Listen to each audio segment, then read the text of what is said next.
Assalamualaikum. Suatu kebanggaan bisa memperkenalkan Dr. Zakir Naik. Dr. Zakir Abdul Karim Naik adalah pendiri dari Islamic Research Foundation (IRS), organisasi internasional yang khusus dalam mempelajari Islam dan juga agama lain. Beliau adalah orang utama di belakang pelatihan dan presentasi-presentasi IRS dalam mempelajari dan memperjelas arti Islam dan juga menghilangkan hal-hal yang tidak jelas mengenai Islam sendiri.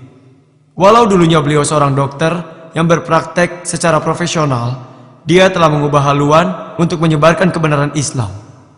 Pada saat berumur 36 tahun, Dr. Zakir telah menerangkan ajaran agama Islam dan meluruskan pendapat keliru mengenai Islam dengan berdasarkan Al-Quran dan menguatkannya dengan alasan, logika, dan juga ilmu pengetahuan yang semuanya berpengaruh. Beliau banyak mengutip dari dalam Al-Quran dan juga dari dalam kitab-kitab agama lain.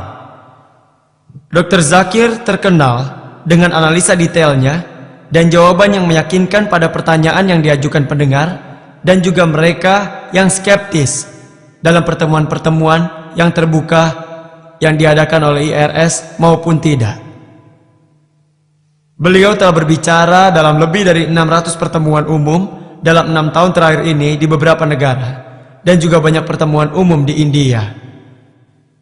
Banyak dari pertemuan itu direkam dalam bentuk video ataupun kaset.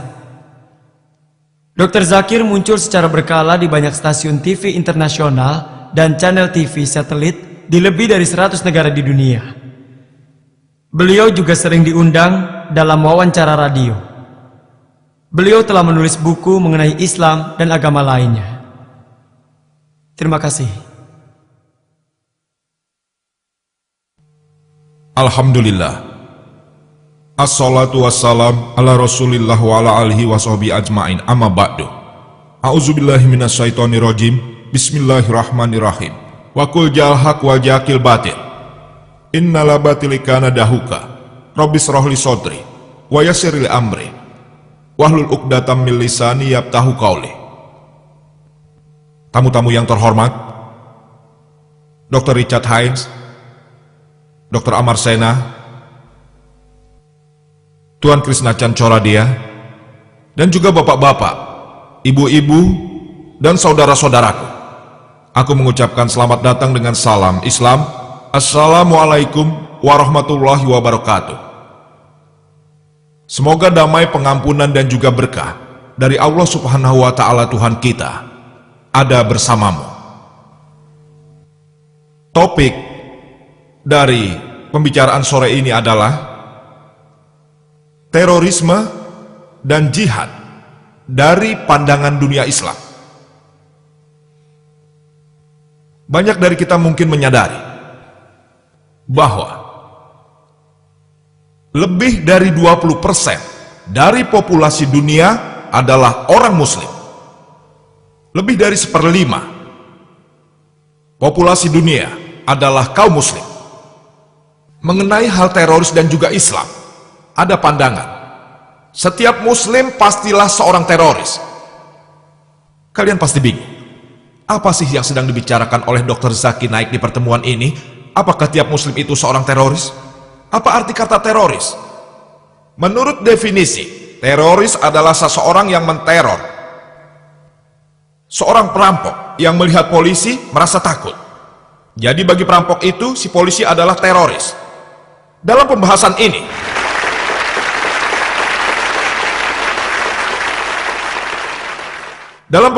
setiap Muslim haruslah menjadi teroris bagi perampok. Kapanpun perampok melihat Muslim, ia akan jadi ketakutan. Kapanpun pemerkosa melihat Muslim, ia akan jadi ketakutan. Setiap Muslim harus menjadi teroris bagi setiap elemen antisosial. Saya sadar, teroris yang kebanyakan anak muda adalah orang-orang yang menteror orang-orang yang tidak berdosa. Dalam konteks ini, tidak ada seorang Muslim pun yang boleh menteror orang yang tidak berdosa. Muslim harus memilih untuk menteror mereka yang antisosial. Banyak sekali dua pandangan diberikan untuk aktivitas yang sama dilakukan. Contohnya, 16 tahun yang lalu, saat kita diperintah oleh orang-orang Inggris yang mengendalikan India waktu itu. Ada beberapa orang India yang berjuang demi kemerdekaan. Kelompok India ini dianggap sebagai teroris oleh pihak dari Inggris.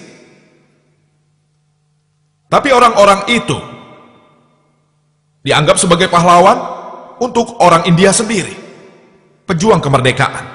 Orang yang sama, aktivitas sama, dua pandangan berbeda. Satu sisi menyebut teroris, dan satu sisi lagi menganggap mereka sebagai pahlawan.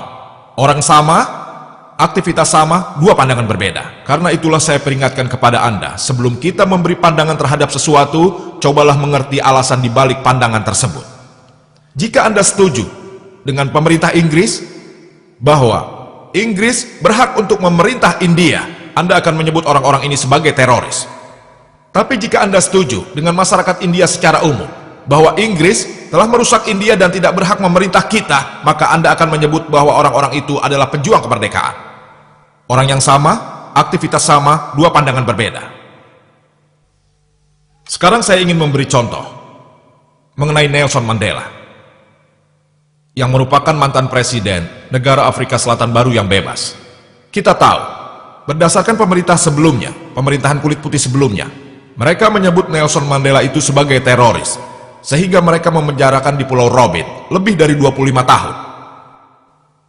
Tapi orang yang sama, orang-orang Afrika Selatan, mereka menyebutnya pahlawan. Orang sama, aktivitas sama, dua pandangan berbeda. Tapi jika Anda setuju dengan pemerintahan kulit putih sebelumnya di Afrika Selatan, bahwa warna kulit putih membuat mereka lebih hebat, jika warna kulit memisahkan dan membuat derajat diri mereka menjadi lebih tinggi, maka kita harus setuju bahwa teroris terbesar di dunia adalah Nelson Mandela. Tapi jika Anda setuju dengan pandangan masyarakat Afrika Selatan, yang memang asli penduduk Afrika Selatan, bahwa warna kulit tidak membuat mereka lebih hebat, atau mengatakan seperti disebutkan dalam Al-Quran dalam surat Al-Hujarat bab 49 ayat 13, Ya ayuhan nasu inna kalaknakum min zaki wa umsa wa ja'alnakum su'uba wa ukba illa litaraku innaka wa mu'min layabkoh innallaha aliyul kabir.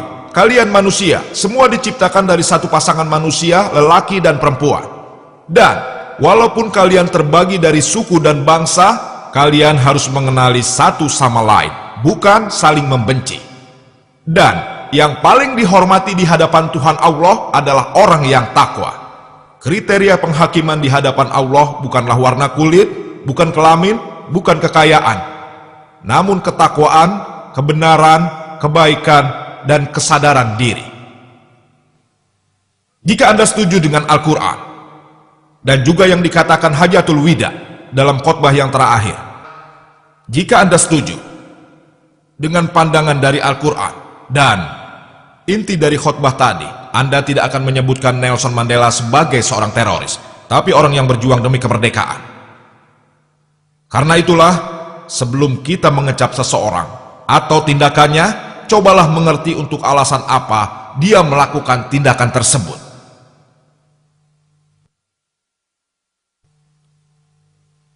Nomor 2, yang keliru dari konsep Islam adalah jihad. Bahwa ada kekeliruan besar mengenai arti kata jihad, bukan hanya di antara orang-orang non-muslim, tapi juga di antara muslim sendiri. Kebanyakan orang-orang muslim ataupun non-muslim merasa bahwa setiap perang yang dilakukan oleh orang-orang muslim untuk alasan apapun juga, apakah hal itu untuk kepentingan pribadi, politik, daerah kekuasaan, atau juga bahasa, untuk alasan apapun di mana perang itu dilakukan orang muslim, perang itu disebut jihad. Ini kekeliruan besar bukan hanya di antara orang-orang non-muslim, tapi juga di antara muslim, bahwa tiap kali orang muslim berperang, itu disebut jihad. Jihad berasal dari kata-kata Arab, jahadah, yang berarti bekerja keras, yang berarti berjuang, yang berarti mengeluarkan usaha. Dan dalam konteks Islam, jihad berarti berjuang melawan keinginan jahat yang datang dari diri sendiri. Jihad dalam konteks Islam juga berarti